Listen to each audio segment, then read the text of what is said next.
Hydrolysis of alkyl halide की बात करेंगे हम। जब हम अल्काइल हैलाइड की हाइड्रोलिसिस करते हैं तो हमारे पास जो है वो अल्कोहल की प्रिपरेशन हो जाती है, और ये अल्कोहल को प्रिपेयर करने का एक तरीका है।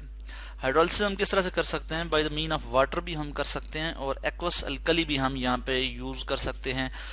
एक्वस अल्कली क्या है, इसकी हम यहाँ पे बात करेंगे। मैं यहाँ पे रिएक्शन लिख लेता हूँ। जैसे हमारे पास है जी मिथाइल CH3I मिथाइल आयोडाइड। इसका हम रिएक्शन करवाते हैं जी किसी एक्वस अल्कली के साथ। एक्वस का जैसा कि आपको नाम से ही पता है, यानी उसमें वाटर मौजूद होगा। एक्वस यहाँ पे मैं लिख लेता हूँ KOH, पोटेशियम हाइड्रोक्साइड। ये जी अल्कली है, और अल्कली बेसिकली बेसिस होते हैं, मगर ये कौन से बेसिस होते हैं? जो वाटर सॉल्युबल बेसिस होते हैं। तो in the presence of aqueous alkali जब हम इसको हीट करेंगे, मैं यहाँ हीट करने के लिए इस तरह से ये साइन शो कर लूँगा, और यहाँ पे मैं वाटर भी लिख लूँगा वाटर की मौजूदगी में। ठीक है, क्योंकि हम एक्वस अल्कली यूज कर रहे हैं, तो हमारे पास प्रोडक्ट आ जाएगी मिथानोल CH3OH। कोरेस्पॉन्डिंग अल्कोहल बन जाएगी, यानी मिथाइल आयोडाइड से मिथानोल बन गया, प्लस पोटेशियम आयोडाइड Ki। ठीक है जी, पोटेशियम आयोडाइड यहाँ पे आ जाएगा। तो इस तरह से ये हमारे पास प्रोडक्ट आ गए। इसी तरह से हम और भी रिएक्शन देख सकते हैं। जैसे हमारे पास है जी CH3CH2Br, इथाइल ब्रोमाइड है हमारे पास। क्या है जी? Ethyl bromide.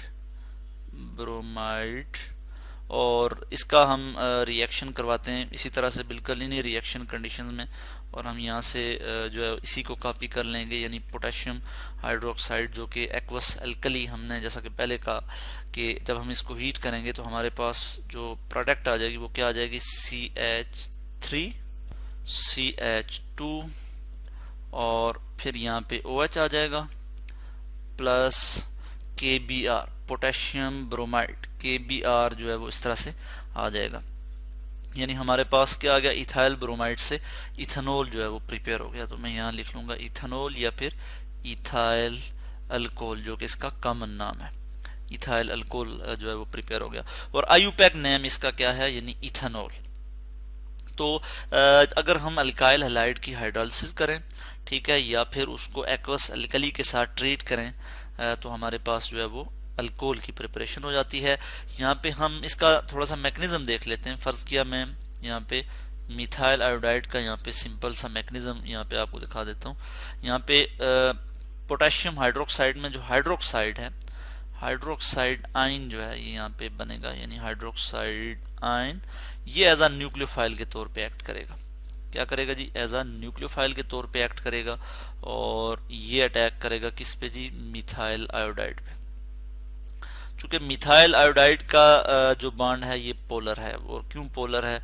कि इसमें आयोडीन जो है वो ज्यादा इलेक्ट्रोनेगेटिव है, इस पे पार्शियल नेगेटिव चार्ज आ जाता है, शेयर्ड पेयर ऑफ इलेक्ट्रॉन को अपनी तरफ ज्यादा अट्रैक्ट करता है, और कार्बन पे पार्शियल पॉजिटिव चार्ज आ जाता है, यानी कार्बन जो है वो इलेक्ट्रॉन डेफिशिएंट हो जाता है, या फिर आप यूं समझें कि इलेक्ट्रोफिलिक हो जाता है। तो जिसके नतीजे में यहाँ पे सिंपल न्यूक्लियोफिलिक रिएक्शन होगा ये, और यहाँ से जो हाइड्रोक्सिल ग्रुप है ये न्यूक्लियोफाइल के तौर पे एक्ट करेगा, और ये मिथाइल पे अटैक करेगा, और यहाँ से iodide as a living group के तौर पे निकल जाएगा, और हमारे पास जो प्रोडक्ट है वो क्या आ जाएगी?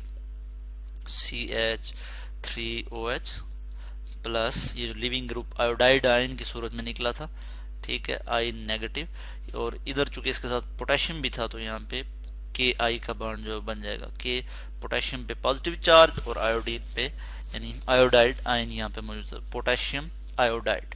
तो इस तरह से ये जो है सिंपल सा इसका एक मैकेनिज्म आता है, जिसको हम कहते हैं ये SN2 मैकेनिज्म के तहत ये रिएक्शन प्रोसीड हुआ है। तो हमने आज डिस्कस किया हाइड्रोलिसिस ऑफ अल्काइल हैलाइड, जिसके नतीजे में हमने देखा कि अल्कोहल की प्रिपरेशन हुई।